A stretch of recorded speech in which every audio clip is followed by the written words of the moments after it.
Okay. Experiencing a little bit of computers not wanting to cooperate. There we go. And here we go.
And welcome to an exciting episode of The Energy That Surrounds Us. I'm your host, Michael, and I just want to say for everyone, I hope you had a wonderful Christmas holiday and Happy New Year to everyone coming that's watching the show, or actually, I don't even know why I said coming because I'm like, my brain is skipped ahead. It's already on the holidays.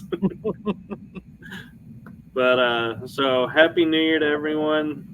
And with that being said, I am joined today by none other than John Savage of Savage Paranormal. Hello, hello. Thank you for having me.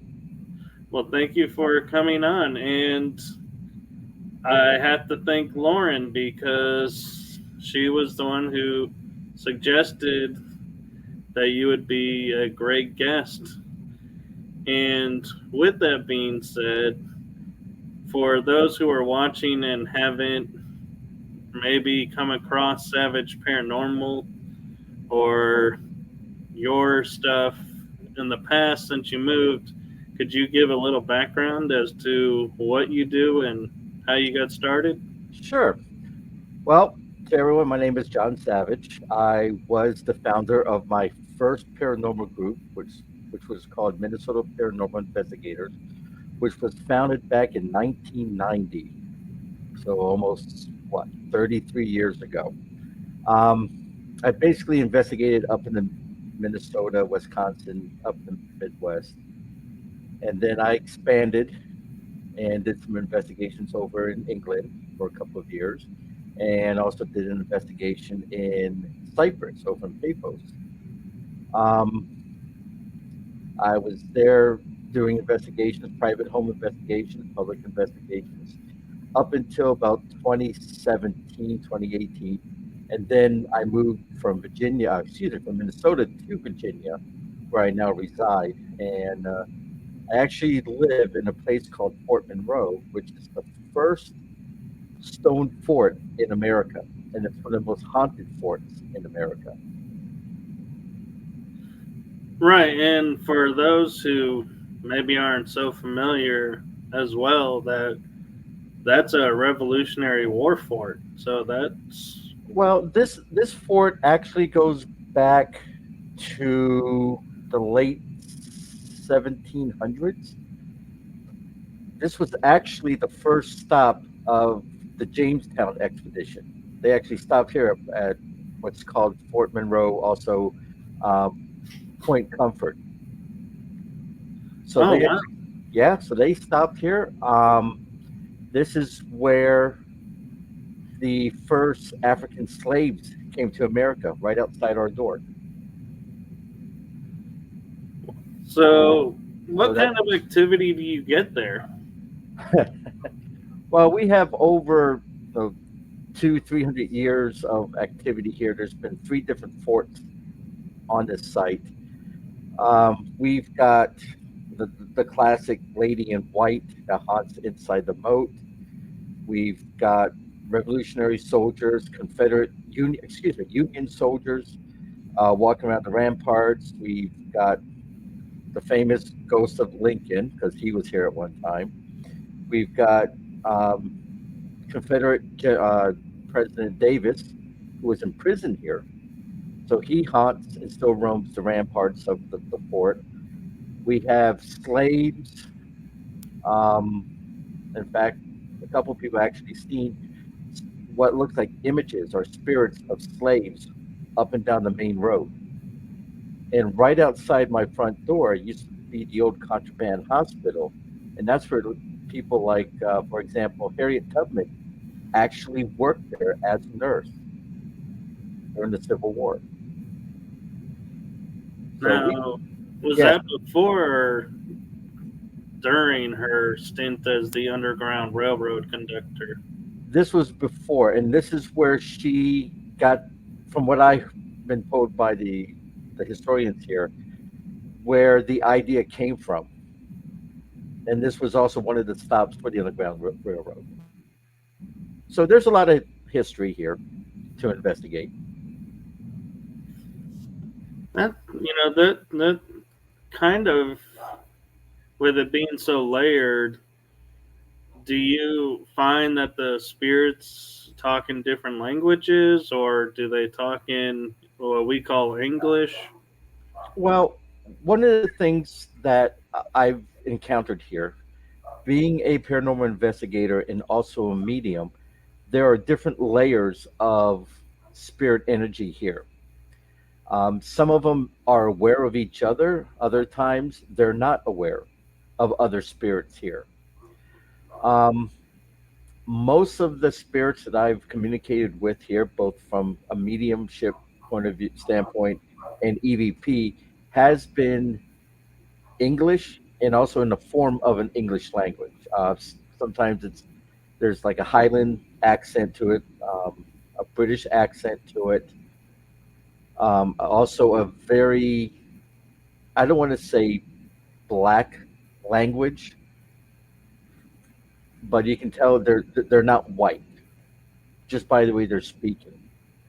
And Right. those are kind of hard to understand, especially since they really didn't speak English properly like you would have back at that time. But we can understand what they're saying most of the time. So I'm curious, being the medium, and you say that the spirits are aware of each other. Have you ever encountered like a Revolutionary time soldier talking to a Union or Confederate soldier, or do they kind of stay to their time frames? I haven't encountered that here at the fort. Now, the area that I live in is very historically active. We've got the Revolutionary War up in Yorktown, which is only maybe 15 minutes away from where I'm at. You've got um, Civil War battlefields right up the road from where I'm at. There are times where I will capture EVPs at the same location, where it's Civil War and Revolutionary War, but they're not interacting with each other. It's almost like an overlay between the two. Okay, I was just curious because you had mentioned that they're aware, so I was curious if they would Some engage each other. some are aware now. Here at the fort, the spirits from what I'm gathering from the not revolutionary, from the Civil War. So you're looking about 18. Let's actually go pre-Civil War, 1835, 1836, all the way up until the 1900s. It seems like they are aware of each other, and they do acknowledge each other. Some of them do, and I'll give you an example. We have a house here inside the moat, which we will call Quarter 62. Now, the building was built in 18, I get my dates right, 84, I believe, 84, 85. And it was used as an officer's quarters for officers' families. Now, the spirits, and I say that's plural, that haunts there were there at different times. Now, I was able to validate that because I have a list of people who lived in these homes, courtesy of the US government. One is from 1893, and the other one that's aware of the other spirit is from 1942. And when we've done our EVP sessions, I asked the question, are you aware of the female spirit that stays upstairs? And the male's voice saying, yes, she's nice. Now she's been there since the 1800s versus this gentleman from the 40s. So it can happen. Okay. And Flixlove is asking when this happens, is it like frequency bands? It could be. And he also wants to know if you investigate for historical purpose or to clear energetically. When a little bit of both. Most of the times when I'm investigating any location, either be a personal house, private residence, um, land, or in this case, Fort Monroe, I'm doing it from a historical point of view. I want to learn more about that time period. I want to learn about who these people were. What did they see? What was their life like? I'm not here to remove them. Now, if the spirit does say, hey, help me, I'm lost, then we are obligated as mediums to help that person cross over. But if they don't want to leave, we're not going to force them to leave.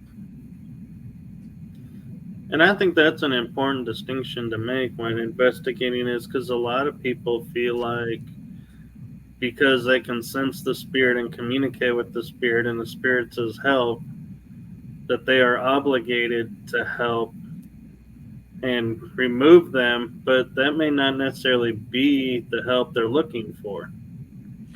Exactly. And that's a big issue in the paranormal, especially with mediumships. People say, well, this spirit is, or this ghost, because there's two different definitions for those, they're asking for help. Well, you need to ask them, what help are they looking for? Just because they're looking for help doesn't mean that they want to be removed. Maybe they're looking for help for a better way to communicate with those who are living in their space. Maybe they're looking for help that they know another spirit that's in that same area that needs guidance.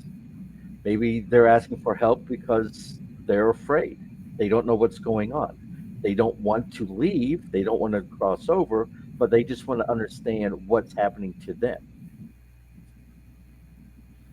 Right. And I know from talking with you on the phone and the way you phrase it is beautiful. And I want everyone that's watching this to hear that there is a distinguish difference between a ghost and a spirit. Right. And would you like to share what you shared Sure. with me? Okay. So, in the realm of the paranormal, the words ghost and spirit are thrown around left and right. what I tell people is this: a ghost is a person who has passed but has not made that journey or that transition to the other side. A spirit is someone who has passed but under their own free will has returned for whatever reason. It could be because in their mind, the house that they grew up in, that is their heaven. That was a place that brought them happiness and joy. It gave them peace. It reminds them of family and love. So they return to that location. And it doesn't have to be because they died there or there was a murder. They choose to return. Where, like I said, a ghost is someone who has passed but hasn't made that transition to the other side.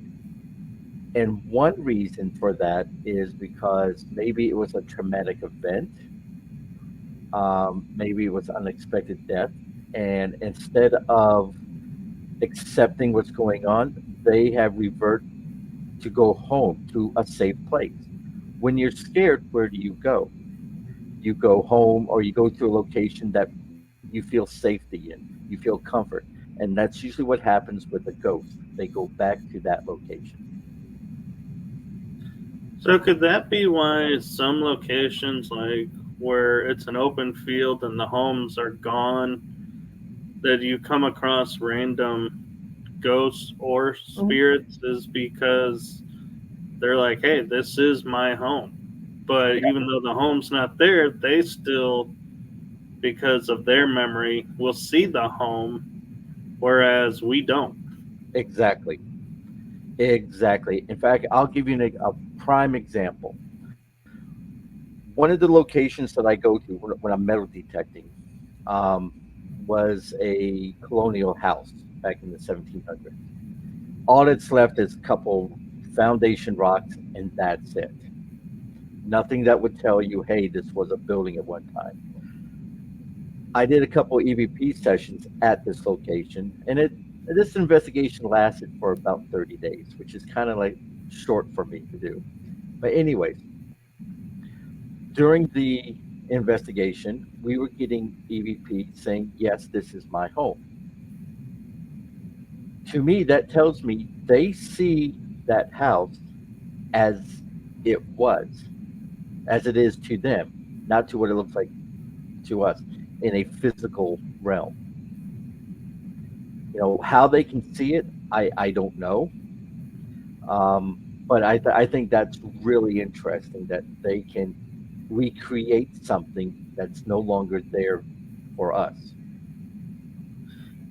And that brings up an interesting perspective, is when we're at locations and like we see an apparition walk through a wall or floating in air, could it be that they're actually walking on the floor Yep. where it was at their time and the wall wasn't there, and that's why they're able to walk through, is because for them it's an open hallway? Yep. In fact, we had a case back in England where the building used to be an old pub, and the building was at least 240, 250 years old. So it was an old building. It still had timbered frames on it, still had little timber notches on it to hold the wood together. And the pub owner kept saying, we see the spirit. It would come down the stairs and it will go right through where where the bar is, go through the bar itself, and into the wall. And he said, it's a common occurrence. Well, when he was remodeling the place and they tore down this one wall, they found an outline of an old timber door frame, and it was in exactly the same path as this spirit that they saw would walk through into the wall. So yes, in their mind, they see it as it was. So if there was a door there, they're going to walk through the door where a wall is now standing. And that's an important distinction, which or thing to note, because in our mind, we're perceiving them phasing through a wall and thinking, wow, this spirit has a lot of energy to be able to phase through a wall. How cool is that? And the fact is, they don't even see there's a wall. And Yeah. that kind of, in a way, makes me think of. I, I usually use movies for references when I'm going to lay out an awkward theory. It's like The Matrix, where they were like, there is no spoon. So it's like them being able to walk through the wall because to them there is no wall. It makes me wonder if we could reach the state of going, you know, I Mhm. see this house around me because I'm told there's a house around me, but in my mind, can I see no house and therefore start to walk through the walls? That's a good question. That's a good question. I mean, for example, I mean, like behind me, I have a door. I don't know if there you go. Right. If I live in this house for in the next 50 years, and I'm going in and out through that door, then all of a sudden, you know, I die, and 100 years later, someone takes over the house and blocks off that door and puts a wall. Well, I'm still going to go through there because I still see a door. And if they can see me as a spirit, they'll see me walking through a wall when there's a really door that I can see. Right. And I'm also curious, and Flixlove has brought up a question Mhm. too. So let me get his question first is when you're doing an EVP session, do you do it with equipment like the radio signals using apps, or do you use your mediumship? I think there's a little bit of both. I don't use apps. I stay away from apps most 99% of the time. Once in a while, if I'm out and about and I want to do a quick EVP session, I'll bring out my phone and use a recorder on it. But most of the time, I have um, just regular digital recorders. I still use a tape recorder once I can find tape. Um, but I also think that mediumship does come into play. And I think what's happening is we are acting as an antenna, and maybe subconsciously, I don't know how this really works, that energy is being transmitted through us onto the recorder itself. That's one possible theory. Um, when I'm doing my EVP sessions, I won't use my mediumship at all because I don't want to taint the audio or the evidence I'm gathering from it. So I'll let the spirit or the ghost, whoever wants to talk through it, and they can hear you. If you're in a place that's haunted and you're like, can you tell me, what color my shoes are? They can hear that, and they might respond to a silly question like that. I would think they probably would be confused if somebody asked them that because they're so used to everyone always saying, "What's your name? Why are you here? Uh, what year is it? Who was president?" It's like, Yeah, I mean, some of the weirdest and most insane EVPs I've ever recorded was back in Minnesota. We were working on a case, and I think we were in our third year investigating this one location. And I think they just got tired of us asking the same questions. And I took out my digital recorder, did a session, played it back, and it sounded like gibberish. So I flipped the audio recording. And I still to this day, I don't know how you that this spirit could take digital zeros and ones and flip it, but it said, yes, this house is haunted. Now leave our room to us. so when you say flip the audio, because I know some people are starting to reverse and claim they can hear messages. Are you referring to is that the same as what you're saying? Yeah, Or what you I mean, back in the day, um, when I first started, we had tape recorders, we had reel to reel um, audio devices, which were kind of bulky, but they served a purpose doing EVPs. And you could reverse them and listen to it backwards. And you would hear, most of the time you hear gibberish, other times you would hear what sounds like words being said.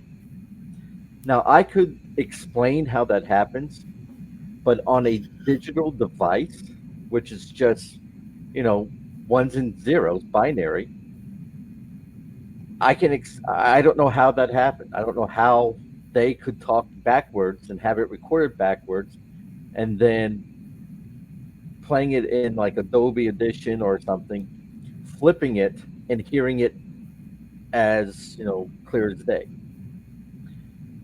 Another EVP was back in St. Paul. We were doing the Mounds Theater, and we're down in the basement changing room area, and we got a recording of a spirit male saying, "Why do you always look down?"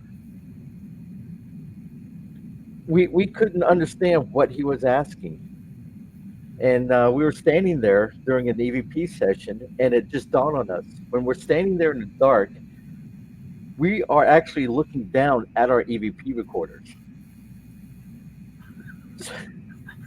So the spirit's like, "Why are you looking down?" Oh, they can see us looking down at our hands. They don't understand what we're doing, but they see a group of us doing the same thing, looking down. So that tells me, that's an intelligent thinking. That's an intelligent haunting. exactly, because otherwise, you know, how would they even know? It's like, an example for me is I didn't realize how old the technology phrase was, but at a military base, I had in the middle of a cadence pause it.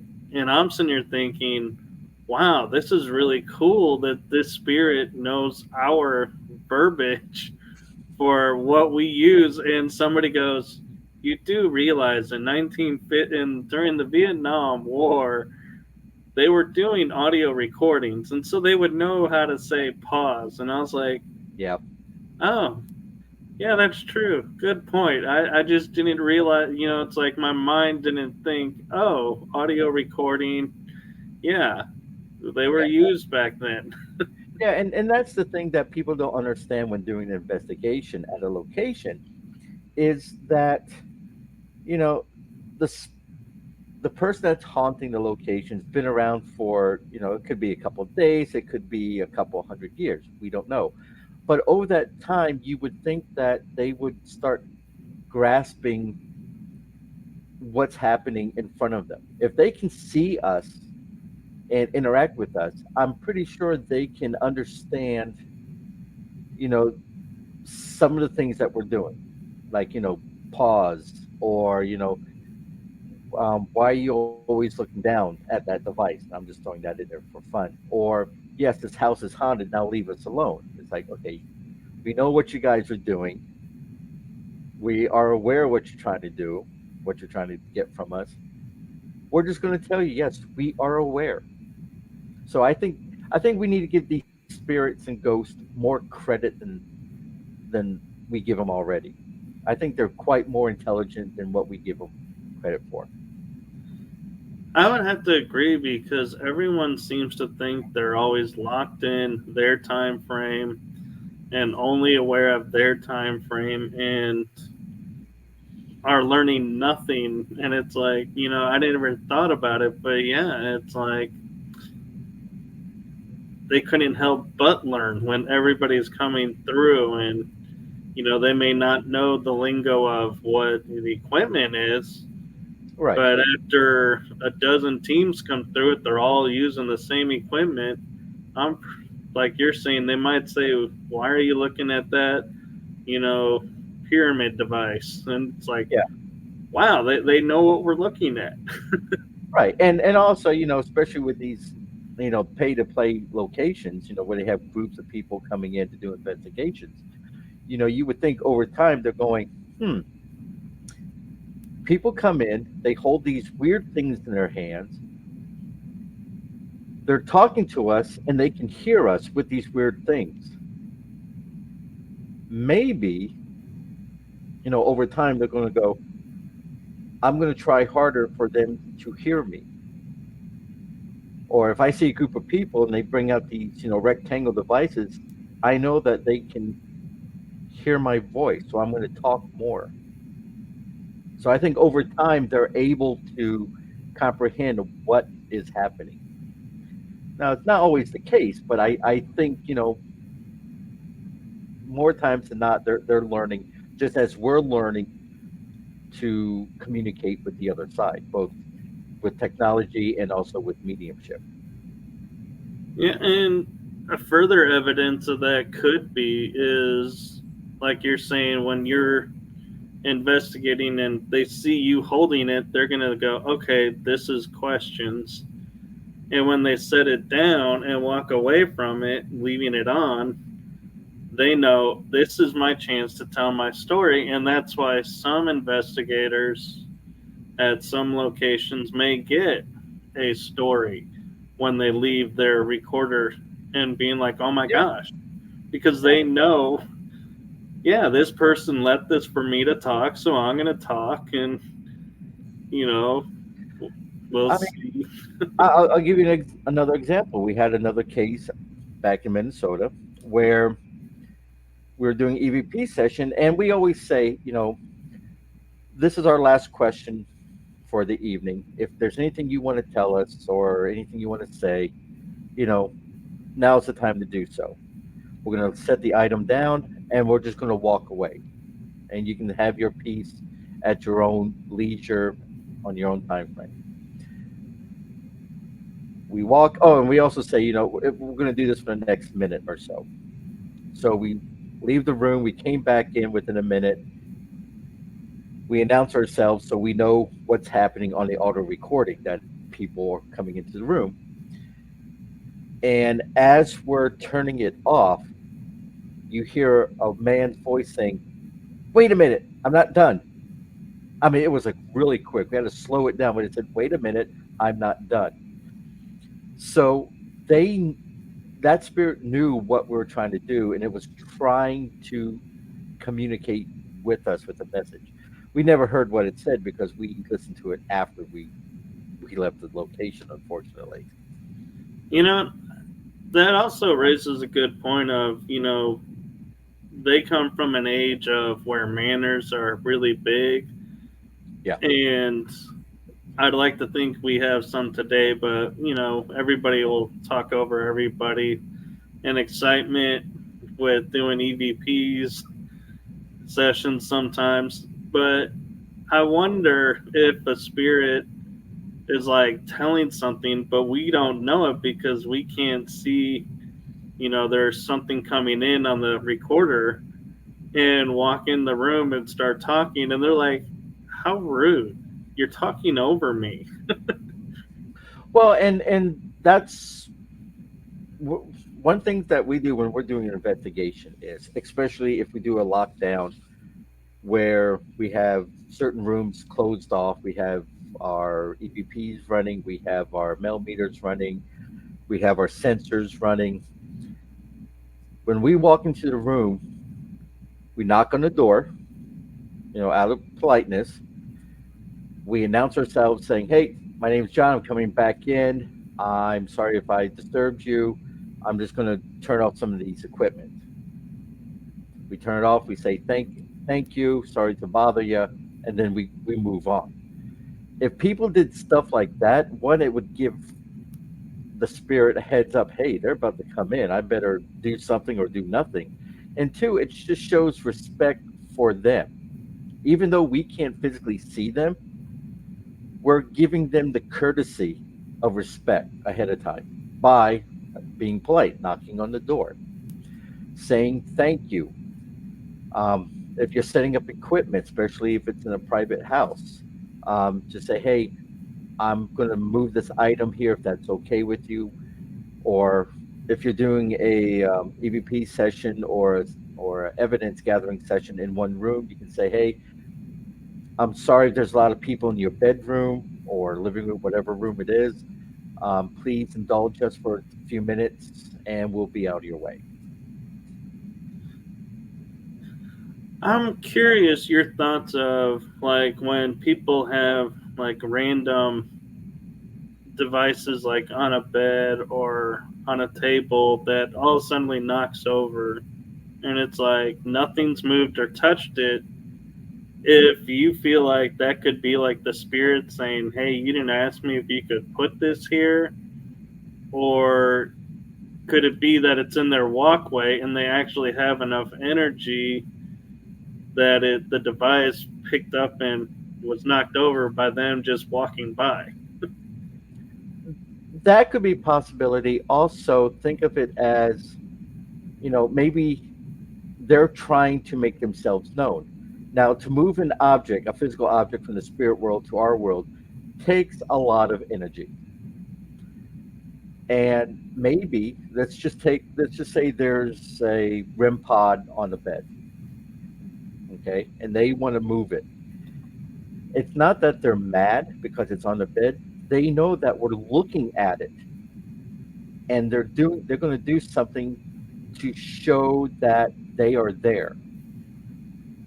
Now, to us, we might say, "Hey, boy, that was kind of violent." No, they're just doing something that they can move in the environment to show and acknowledge, "Yes, I'm here.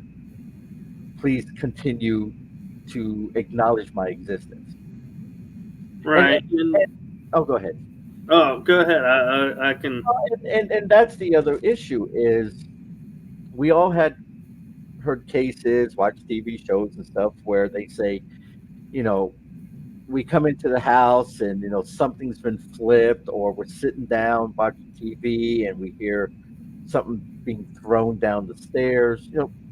Really weird things. It's not that they are violent. They are trying to get your attention. And think of it as a kid in Kmart, for those who remember Kmart, or Walmart in the toy section during Christmas. You have a child going, "Mom, mom, mom," and the mom ignores the kid. Well, what happens over time? The kid gets louder, more rambunctious, and more of a temper tantrum until the mom acknowledges the kid. Same thing with a haunting. They're trying to get your attention. They can't walk up to you and say, "Hey, hi, I'm here. I'm a ghost." They have to do something to really get you to focus on them. And it's natural for us to be scared. Oh my God, something, a door just slammed. You would think of that as something, either demonic, which I hate that word, or something bad, or someone that's angry. No, they're like a kid trying to get your attention. They want the acknowledgement of their presence in that environment. They want you to say, "Oh, there's a spirit here. Hi." Most of the times when you acknowledge the spirit or a ghost, the activity will actually decrease enough where you can manage the haunting yourself versus, bringing in the church and throwing holy water and calling it a demon. That's just going to make them really upset.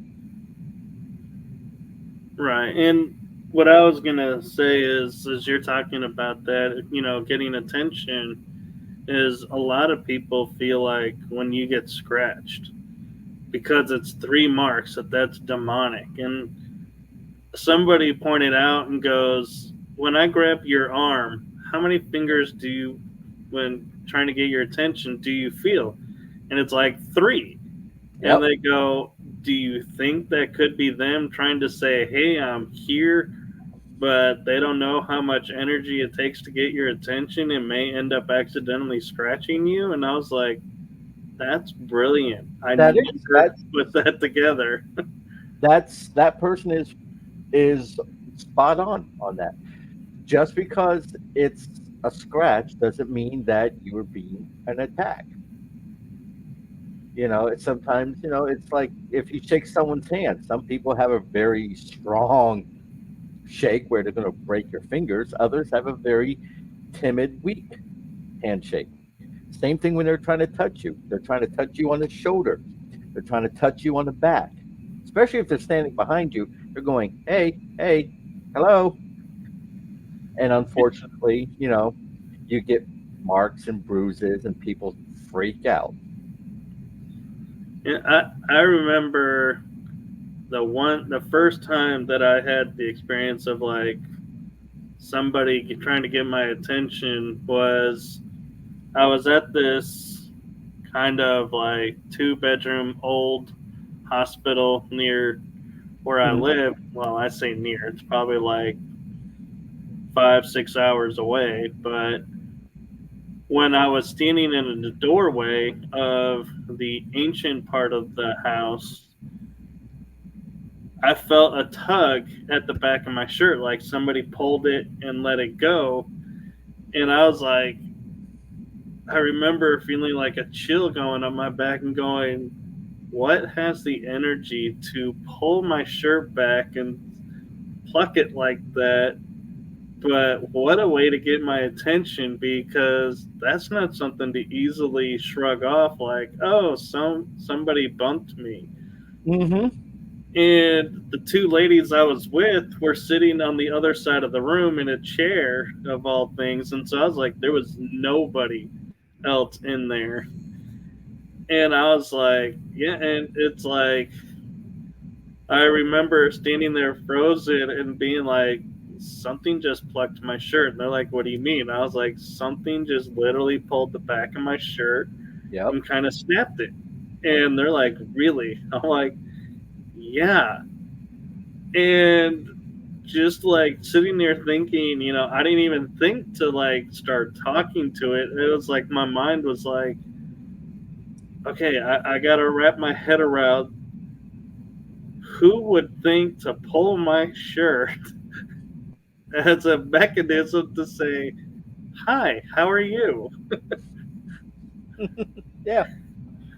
I mean, there's so much that we don't understand about the paranormal, about the supernatural in general. We don't understand how they can affect the physical environment. Um, I mean, I had a house which I bought back in Minnesota before I moved. We knew it was haunted. The house sat empty for about 4 years, and the first day we went to tour the house, I felt someone tugging on the back of my shirt, and I went to go grab my wallet, thinking, "Oh my God, my wallet fell out." And my wife and I were walking around, and we could sense the energy in the house. It was just really wonky. And we get upstairs, and two of the bedroom doors closed at the same time, and we looked at each other and went, "We're buying the house." Now, one thing that happened to me in the house, which changed my view of the paranormal, which gave me a better insight on what the clients go through, was we had an entity follow me home back to the house. And it was a child spirit. And it started to do stuff that wasn't the normal events that would happen in the house. I mean, from time to time, we would have chairs moved in our house. We'll have a chair with a gravy boat sitting on top of it. We would have a couch moved from time to time. And we figured that was the previous owners. Um, they were totally fine with us there. There were times where my girls were sick. They were on the second level. Our bedroom was in the first level, and we actually heard Madeline, that was the name of the female wife, yell, "Your child's sick." It's like someone yelled in our ear. But anyways, this child decided to become friends with my son who's autistic. It would throw things at him. It would drag him out of bed. It would tip over his bookcase. Um, So one evening, I decided to see what the connection is between this spirit and my son. So I went upstairs to his room, and he was about 9 years old. And I'm not proud of what I did, but I had to do it. I decided to ride my kid hard. Why is your room a mess? The typical dad and kid. Right. The more he got upset, the activity in the house increased. Not in his room, but downstairs on the main floor. We heard glass being thrown. We heard the oak dining room table, well, not dining room table, it's kind of like a coffee table, flip. And the more upset my son got, the worse it became. So we got my son out of the house. We went downstairs. The kitchen was destroyed. There was flour all over the place. All the drawers were thrown out. The coffee table was flipped over. And written in the bathroom in ketchup, and I've got these on. I got these as photographs. Were the words, "Leave him alone." I was gonna say it sounds like they're protecting him. That's the first time as an investigator I was scared. Not only was I scared at, for the haunting, I was scared for my family because I don't know what to do. I've by then, by this time, I already had 15 years of investigation underneath my belt. I've investigated similar hauntings, but I was never in that haunting, and that made me more aware of what the client goes through. And I think that's what's missing in the paranormal field is that ability to relate to the client of them being terrified. How do you protect yourself, your family from an entity that can flip a table, that can move chairs around, that can write on walls, move pictures? We had lights going on and off, and it frightened me. It's one thing watching it on video cam at an investigation. It's another thing of it being in your house. So it gave me a good insight on how to be more empathetic towards the clients and towards the spirit themselves. I'm curious, did you ever say to the spirits, hey, look, I was doing an experiment. I really was not upset with my son. I'm sorry that it got to this level. Um, After what happened, after the wife and I kind of recompose ourselves, we decided to attack it in a different way. Explain to the child, you are a spirit child. We need to send you back where you came from, back to your home. If you're going to stay here, you're going to follow rules. And it stayed in the house for another 2.5 years. After a while, it just kind of just went away. But after we set down the ground rules, we never had a problem. We would leave toys out for it. It I mean, I watched a little remote control car move across the floor. Um, we would leave Legos and find Legos put together in different parts of the room where there shouldn't be kids shouldn't even be in there. So there was an understanding of what we expected the spirit to do, and the main spirits in the house, um, Joseph and the other child was Josephine. They were aware of the spirit because some of the EVP sessions was, why is this kid here? So we think they helped trying to control that kid, but it was really spooky for me to deal with that. And just like what the person just said, your home is your safety spot. It is, but when you have a spirit who's hell bent on getting your attention, it's going to do what it's going to do. Right. Now, normally I just keep the conversation going and everything, but there's something unique that you do that Lauren told me about, and I want to make sure we have time to talk about it. And that is when you metal detect, you do EVP sessions at the same time, almost like paranormal investigating. And so I'm curious, do you think that helps keep the history alive and they lead you to the finds that they want you to find? Well, here's the thing with the paranormal. You know, you have to have a love of history. You have to have that passion and understand of history itself.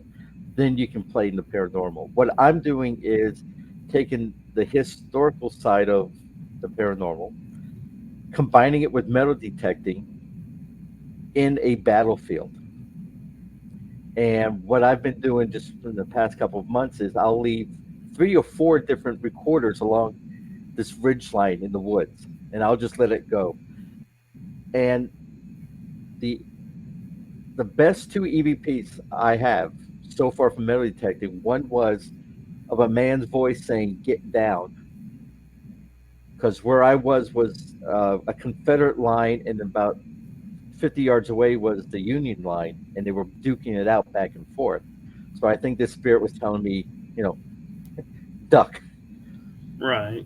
And another one was I had the recorder on my jacket, and you can hear my metal detector going off. You can hear me digging and everything as I'm talking. And then you hear a voice saying, "You found it." And that's when I found one of my mini balls and a 3 ring Gardner bullet drop. So I think they were someone was following me and saw that I found something and went, "Oh, you found it." Not, I don't know if that was theirs or not, but who knows. But Right. I think it's interesting that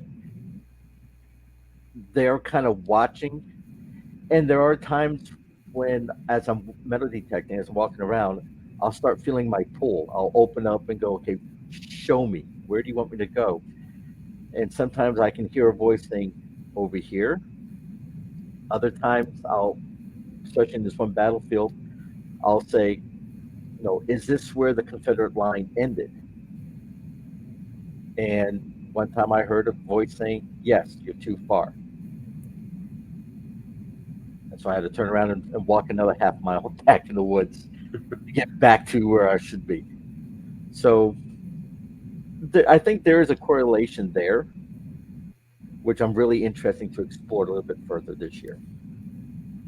And I'm curious too, is like you're saying, with the EVPs, I'm curious with the mediumship, like you're saying, hearing the voices.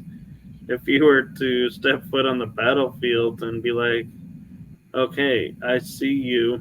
Do you have something for me to find? And see if using your gifts will lead you right to a find, and you don't even have to turn the metal detector on. That would be interesting. Um, the thing with doing that is I wouldn't know how far down I need to dig.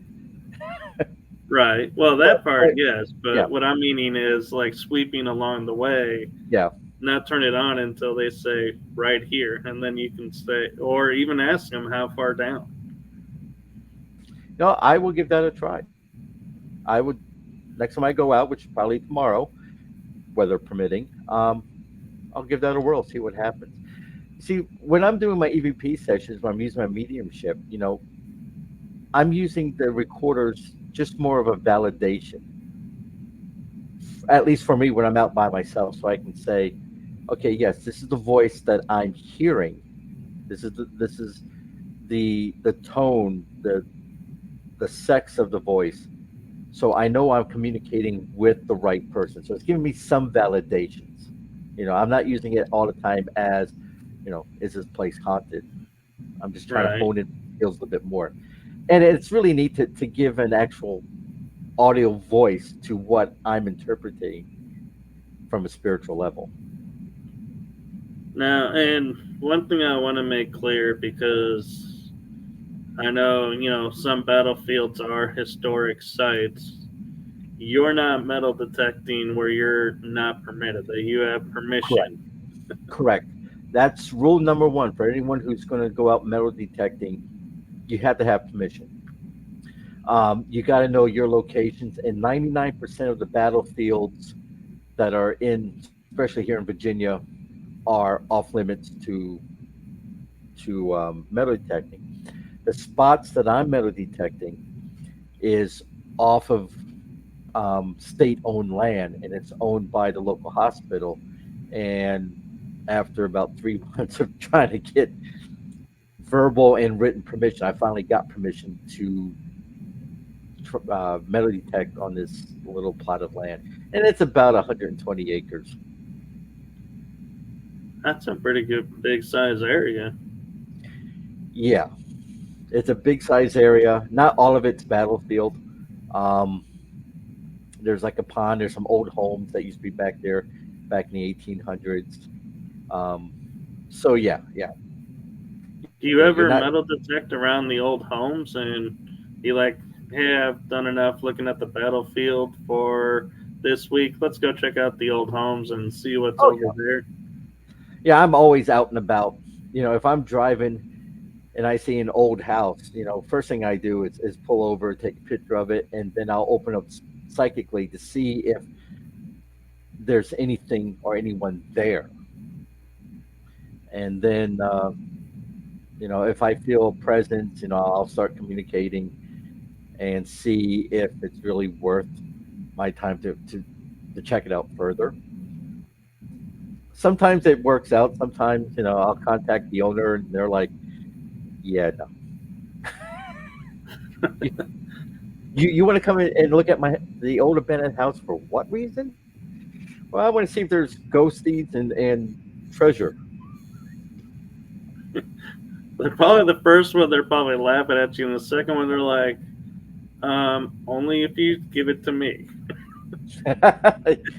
Most of the time, they're like, have at it.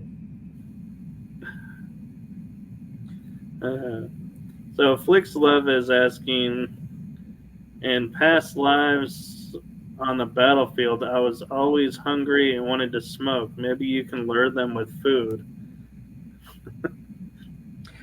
Well, next month, actually, hold on, February, we are doing an investigation at Pamplin Park, which is up in Richmond, Virginia. This was a battlefield where the Union Army actually broke through Confederate line to get into Richmond.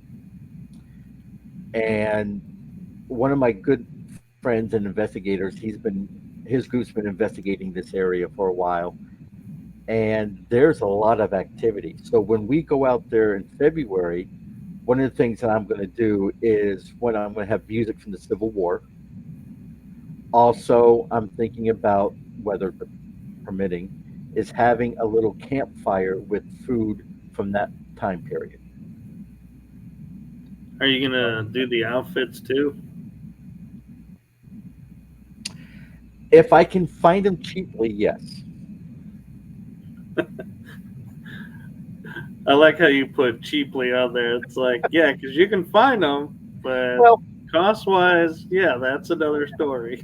I mean, I mean, I'm lucky enough that my wife is British, so I actually have a British red coat jacket, Oh wow. and it fits kind of snug on me. I could lose a couple inches to wear it, but we did we did an investigation over in Gloucester, Virginia, at an old halfway house, which was used during the Revolutionary War, and the history of this house is it was a meeting place for the citizen soldiers who were going to go fight the British. So my wife went in, no issues. A couple other investigators went in, set up their stuff. They're doing recordings. They're getting some EVPs. I walk in with my red coat on and said, "Hail King George! God bless the King." Three of the four EMF meters went off. Two REM pods went off, and we got one EVP that says, "Get him out." So I think reenactment is a key part of an investigation, especially if you want to stir the pot just a little. Right. And an important thing to note is, like being a history major, we study the major battles. What others call skirmishes, may not make the history books and make, Yeah, the history class. And so it's important to note that even though you're walking, say, in a forest that's down the road from a major battlefield, you quite possibly are on a battle site. It's oh just yeah, it wasn't enough, and I hate to say it this way, but there wasn't enough activity there or manpower there for the historians to say, okay, we have to make note of this location over here. They're right. more like, well, that was like a couple, maybe battalions duked it out. We Well, had and, 5 battalions over here. Let's talk about this. right, That's too minor. right, and that's the thing about anything paranormal is before you jump out in the field, you have to do your research. And it's like, when we're doing an archaeological dig, you have to do a test plot. You have to locate an area first, read up the history that you want to investigate. In this case, let's say, Revolutionary War. All right. You have to look at all the maps. You have to do lots of research and reading and find out, how did this unit move? Did it move up along this road? Where was this road at? Where was this house at? Learn everything you can. Then you get to the spot where you think might be a spot, and you have to do, like a test pit. When we do an archaeology, we do a little 4 by 4 meter square, where in a paranormal you get to a location, you want to do maybe a 50-yard radius of an investigation and see what you get. See what's happening in that matrix. Sometimes it's a hit, sometimes it's not. But you have to understand the history of what you're doing. You have to really research. Just don't walk in all willy-nilly holding an EVP going, "Can you hear me?" Right. You're doing yourself a disservice. You're doing the spirit a disservice, and you're not really learning anything. You're not really embracing the historical values that you can get from that location.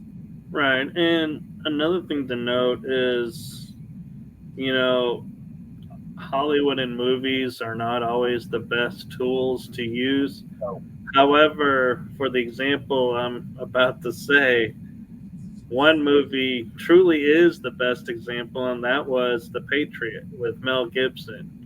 Because you see them on roads, or as the king would call it, the King's Highway, mhm, where they stop them at an intersection, open fire, steal what they needed, run off, and that to the swamp fox yep, was an engagement. That was a battle.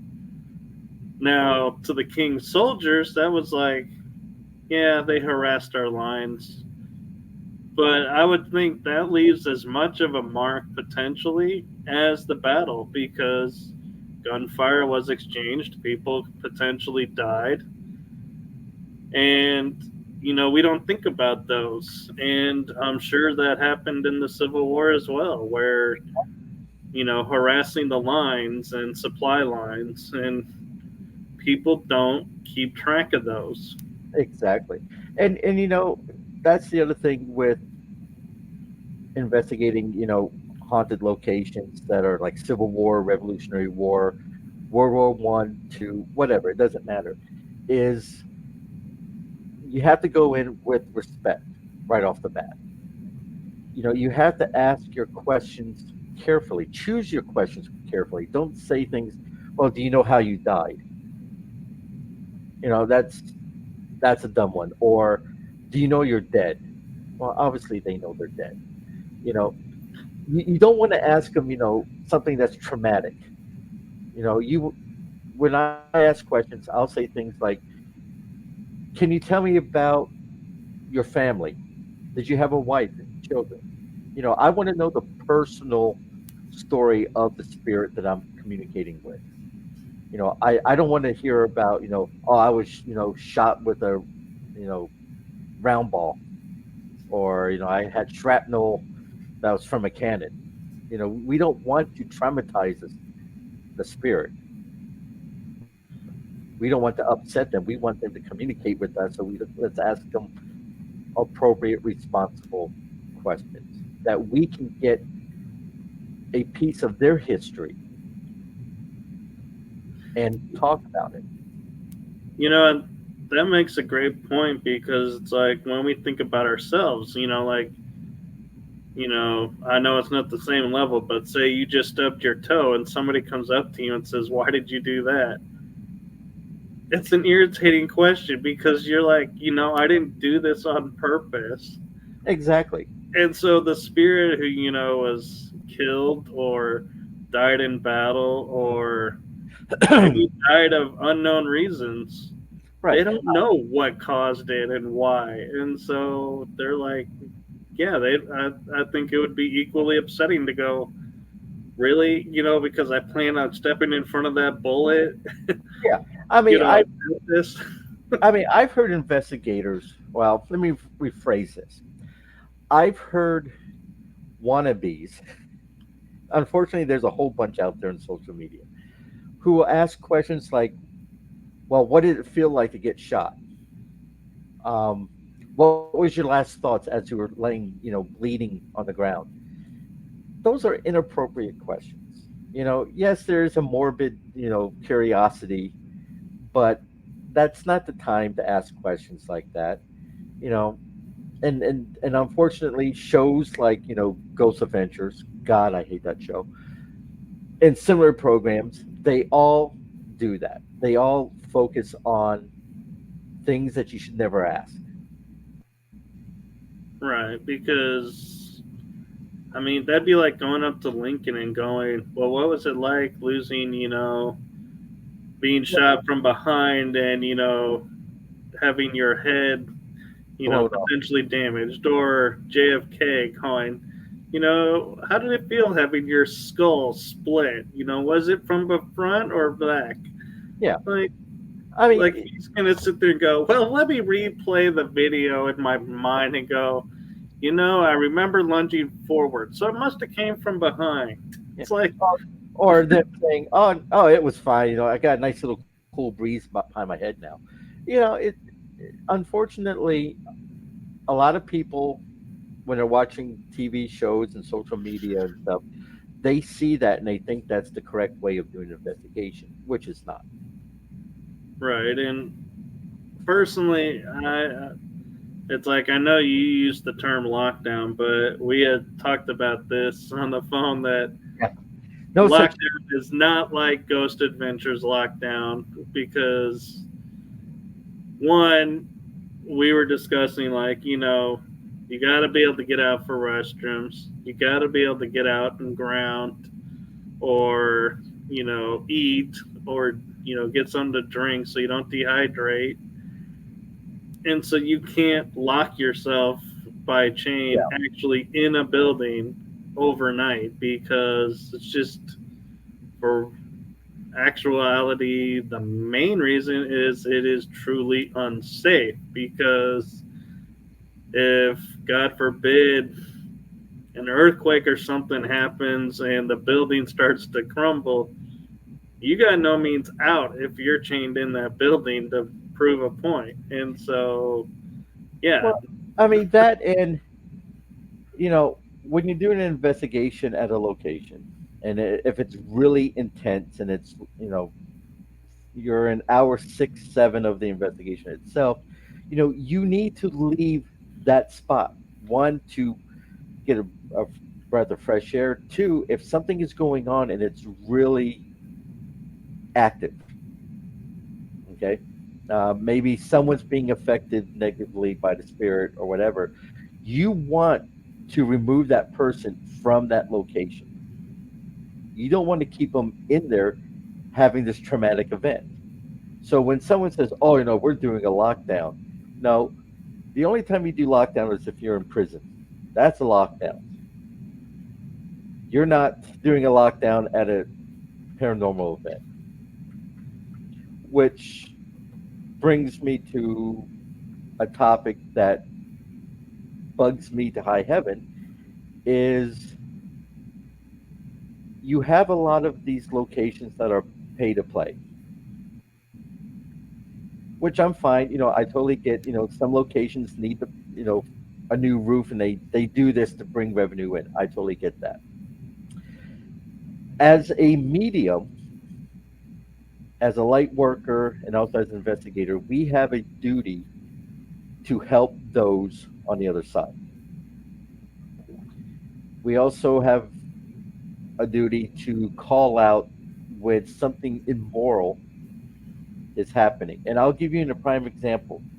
We all know Waverly Hills, Right. okay? Nothing against Waverly Hills, but the spirits that are there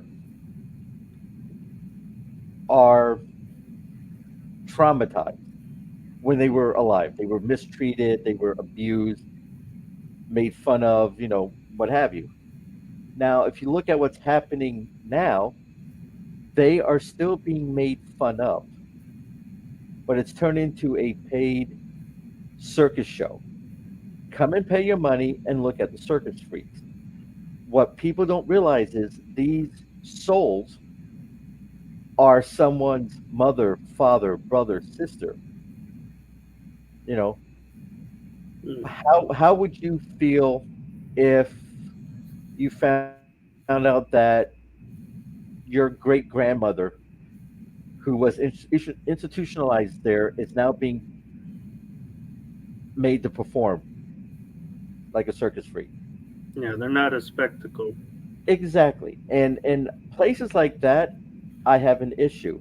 And apparently, in their um, agreements that they have, it says that you cannot remove any of the spirits there. I have issues with that. I have issues with any location, private, for business or profit, whatever, saying I can't remove a spirit if they ask for help.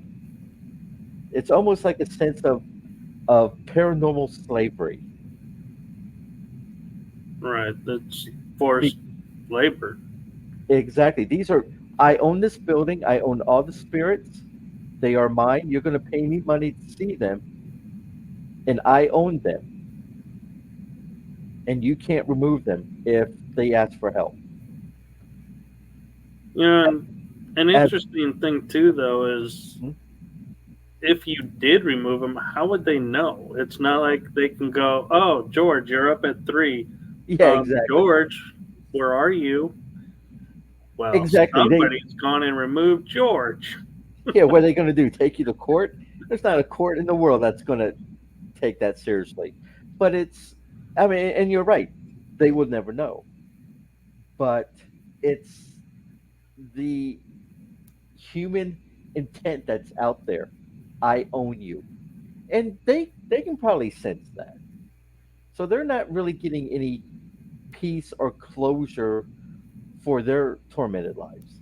And that goes for hospitals, for, if there's a family that houses haunt. In fact, we had a couple cases like this before where the owners didn't want the spirits to leave, but the spirits wanted to move.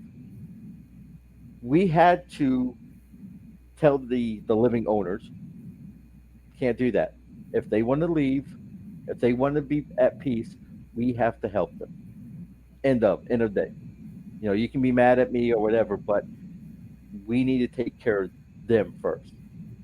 They're not a Well, it's toy. interesting too that they would think they had the power to keep something that is pure energy in one location because they could go wherever they want to go whenever they want to go.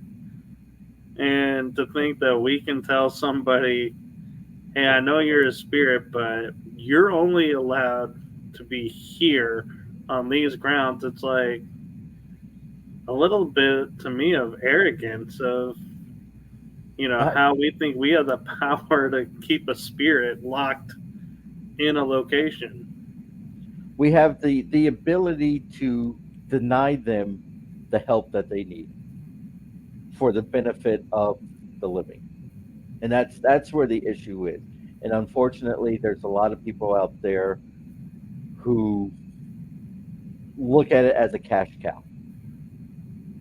Yeah. Now, John, I gotta ask because you pointed out the door behind you and it was open. Now it's closed. Yeah, And I can't help but think, are spirits messing with the door or is somebody in the house? this that door there leads to my daughter's bedroom, Okay. so she's in there. But I will say this: the unit that we live in, this building was built in 1931. Um, it is haunted. I actually found in the archives here at Fort Monroe a ghost story related to my unit that we live in. And we'll see shadows up and down the main hallway. Um, Sometimes the ceiling fan here, with the power off, would start spinning by itself. So you once in a while you'll see something, and we just kind of go, eh. If you want to impress me, I've got dishes in the sink. You know, I know that's funny when we say that, God, you're lucky to have spirits around that are helping, but yeah, how can we get them to help with the dishes, mop the floor, clean and up after themselves? and that's one of the things that I tell clients when they're really scared. Oh my God, my house is haunted because they're freaking out. And I break it down to the sense where, just like you were just laughing about it. It's like, think about it.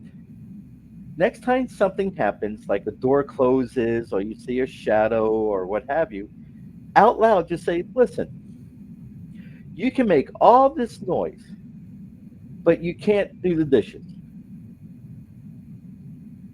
You want to impress me that you are here?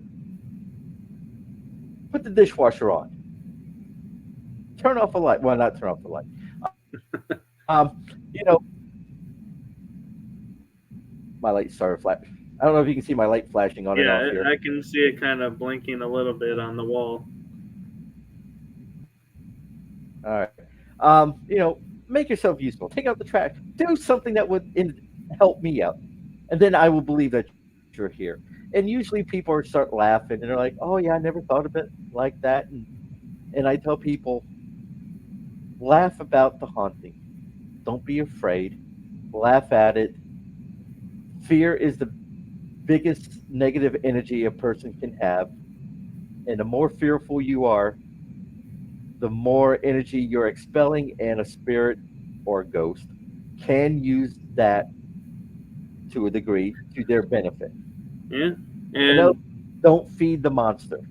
right, and with you being on like you were saying Fort Monroe, it's kind of like my mind was laughing, and as we're saying jobs they could do is go, hey, if someone's breaking in, feel free to repel the invader and earn your keep, be a better security system than what we have, and be like, feel free to torment the person breaking into the house. Yeah. Hey, don't worry about the owner with the gun. Worry about the spirit that's going to possess you. Yeah.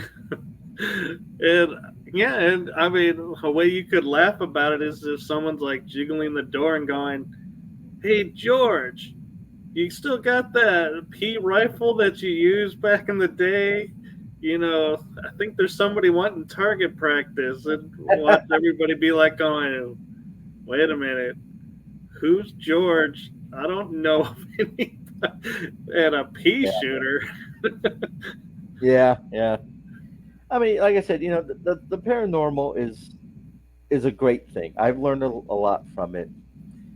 Um, the downside of the paranormal is you understand that your time on this plane is limited.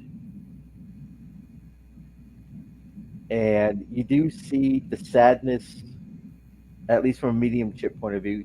You can hear it, you can feel it, of some of the spirits having regrets.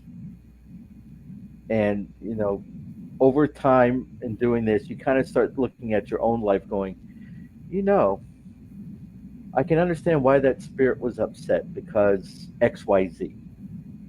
Or they wasted their life doing one thing and they regret it at a certain age when they die. And then you realize, wait a minute, I'm at that age now. And you start looking back and thinking, I can understand why that spirit was upset. The woulda, coulda, shoulda. Right. And it's kind of funny too when we think about spirits because, like, historically, we think, oh, everybody during, like, say, revolutionary times, they were lucky to make 40 or 50. And it's like, you know, and I can't help but think, well, that's, soldiers that we were talking about. And yes, because military engagements back then were more brutal than they are today because Yeah. they were face to face. It wasn't a push a button and so on the other side disappeared, and you don't have to see them lose their eye or lose an arm. It's like you don't see any of that really. Right. But at the same time, though, it's like they did live until 60, 70. So some of them, and we have not gotten any longer lifespan today than we did then. Yeah. Although when you read history books, you're like, you hear the verbiage of the day like, oh my god, she's 20, she's an old crone. It's like, no, that is totally out of context Yeah. because we're not in that same social system Hmm. that we are today. And so that's the difference. It's not age, and saying, oh, her life was over in 10 years. That's why they called her old crone. It was no. In society, if you're 20 and not married and having kids, Hmm. then you're viewed as no man is going to want you because you've gone too Yeah. far out of the child rearing age. Yeah. I mean, one of the things that I find interesting, at least in thought, I haven't applied this yet, is let's take a Civil War battlefield. Okay. You've done your research, you have a location where you're investigating, you got EVPs of a soldier, you know what unit was there. You go through the list at the historical society or the library or online. You find out who died at that particular engagement spot. I think it'd be interesting to find that soldier and backtrack it to where he lived and find out who his spouse was at that location. So let's say, you know, Corporal Smith died here at Williamsburg, May 5th, 1864. He was with the 5th Virginia. He hailed from a little house outside of Suffolk, Virginia. It'd be interesting to find out where that house was, if you even find it now, and find out if he had family. In this case, let's say he did, and go to that spot and see if he's there or if his wife or family is still there, waiting for his return, if he even returned. And then asking them questions like, how did it feel to see your husband, brother, sister, whatever, leave your homestead to fight in a war? Or another question is, were you fighting, or was your husband fighting for independence, or was he fighting for slavery? See, these are the historical questions when in during an investigation people should think about and ask. You know, not how did you die, did you hang yourself, things like that. Ask them Right. questions that they can relate to, that they have experienced or did experience when they were still alive. Maybe we'll learn something new. Yeah, and history. The beauty of history is it's written by the victors, and Yeah. that's something that they teach when you go to Yep. major in history. Yep. So it's like they have a subcategory of history called the humanities, Yep. and it's the history behind the history, and that is where I found the most interesting information because it's like they take a historical event, but like Mm-hmm. you're saying, they peel it back and say, okay, yes, we had the 100 Years' War.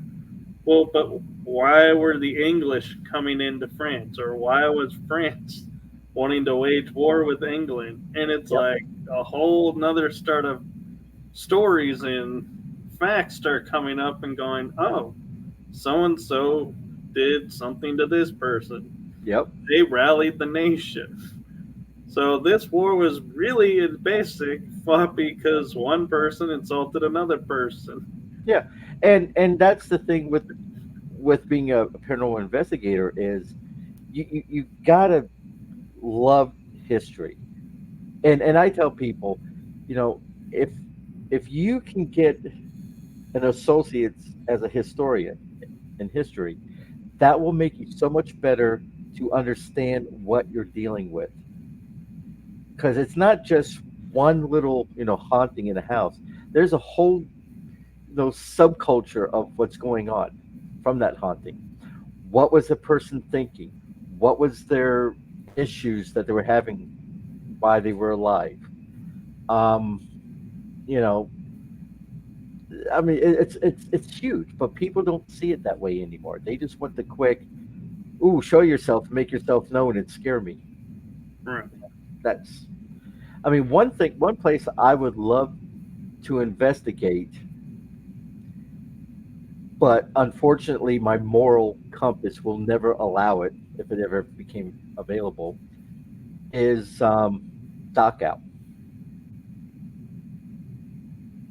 Really? Now, I'm lucky enough. I grew up in the military family. I lived in Germany for 6 years. I got to see Auschwitz and Dachau. And from a medium, because I had abilities when I was a kid, it was it was horrible. I mean, I can't describe the sorrow, the depression, the fear, the hopelessness. I mean, it's bad. Now, saying that, it would be interesting to see one, if they're both locations are haunted, and two, can you imagine the evidence, the EVPs, especially EVPs, that you could gather that would maybe shock the world? I mean, can you imagine getting an EVP and from one of the gas chambers and getting a recording, an audio recording of women and children screaming? That would put a whole new light on what happened. Right. Again, it comes back to the historian point of view on the paranormal. You're reliving history. You're expanding history. Right. And another part too, though, that people don't think about is Nazis were drafted just like Yeah, Americans were drafted. So you may have a guard there that was sympathetic to them. yeah, Get an EVP of them that says, I tried to help. yeah. And it paints another picture too, because everybody condemns the guards Yeah. as being Nazis and they did these war crimes. And it's like, they were people too. Yes, Yeah. there were probably guards that were like, yeah, I had great fun, you know, Torturing and killing. you Yeah. know, target practicing on them. Right. And you'll have other guards that were like, this, I went home sick every day and I Yeah. don't know, I can't get this out of my head. And, they may end up taking their lives shortly after the war was over. And it's like nobody wants to hear that part because it's like they didn't they caused the suffering. It's like, no, Yeah. they probably were suffering just as much, Yeah. but nobody wants to hear that because it goes against what history says of, yes, these people did this. It's like, no, Right. this organization did it, not people. Right. And that's the thing. I try to tell people the paranormal that we have an opportunity to help tell the story of the past. The whole thing, dead men tells no tales, unless you have an EVP recorder, and they're going to tell you a lot of tales. I like that. I had to write that one down. I know, that's a good one. Good one. Um, you know, I think we can do a lot of good in that department. Unfortunately, again, with social media, with YouTube and TikTok and everything else, you got a lot this new younger generation who half the time is just faking the evidence anyways, but they're doing it in the wrong way. They're doing it for clicks and likes and not for the passion and the historical view. Right. And it's like the motto of my paranormal group. We give the past a voice in the future, and that's what we do. And that's beautiful. And yeah, and I will say though, as serious as investigating is, there is, those moments where you have to laugh and have fun with it. And along those lines, Hugh Laurie with Saturday Night Live Yeah. did a skit where he was a medium and making fun of paranormal investigations. And he goes into this this room, and all these, and he's like, I'm the psychic, and he's like, there's a spirit here, I feel the spirit, and then he farts. It goes, oh wait, we need to go to the next room. And all the investigators like, oh my god, I caught this on the FLIR, look at this, there's a spirit coming out. And another one goes, it smells foul in here, there must be a demon in the room. And then he turns around and goes, I farted, okay? I farted. Can we I please move on? And then there's a voice at the end that comes in, and it's like it really was haunted. But One of my old members of my paranormal group back in Minnesota. She lived in a house that was haunted, and we were just go down to her house and hang out, and we kind of used it as our laboratory for a while. And so we decided to do a night called "Questions we will never ask during an open investigation." So one of the questions was during the EVP session to the spirit, "Can you fart?"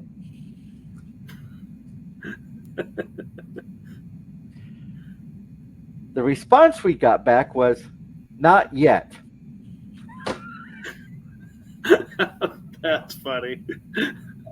And we just sat there, and it's like, I can't believe we just asked a stupid question. But then again, that's a legit question. Yeah, because we're assuming the smell is perfume or something, and it could be something totally different. Oh yeah, oh yeah. So I mean, sometimes you got to have fun during an investigation. It's not always, serious. You're sitting there, crunching numbers, looking at data, and trying to figure things out. You're you're having a little fun with the spirit, and hopefully they see that and they can do the same with you. You know, Yes, and John, I just realized it's an hour and 35 minutes. wow.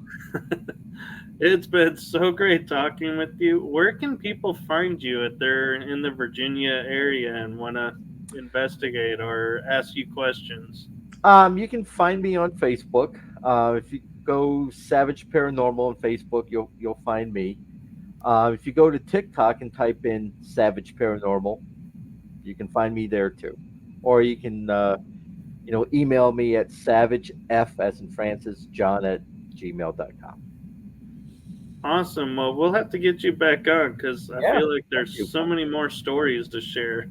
Oh, I could tell you a whole bunch. As Lauren would say, it's Uncle John story time. I have to say, I get it. I get the uncle part. It is just like you're sitting there having a conversation with your uncle. Thank you. Like I said, I've got a lot of, you know, 33 years of experience as an investigator. I haven't seen it all, but I've seen enough that I just got to shake my head and go, wow. Well, I'm going to say thank you to John for coming on. Thank you to everyone in the chat room. And wherever you are in the world, make it a blessed day, evening, or afternoon. Had to think for a second what that other time frame was. Peace And and love to Happy New all. Year to everyone. And so have a great night. Right. Night, everybody.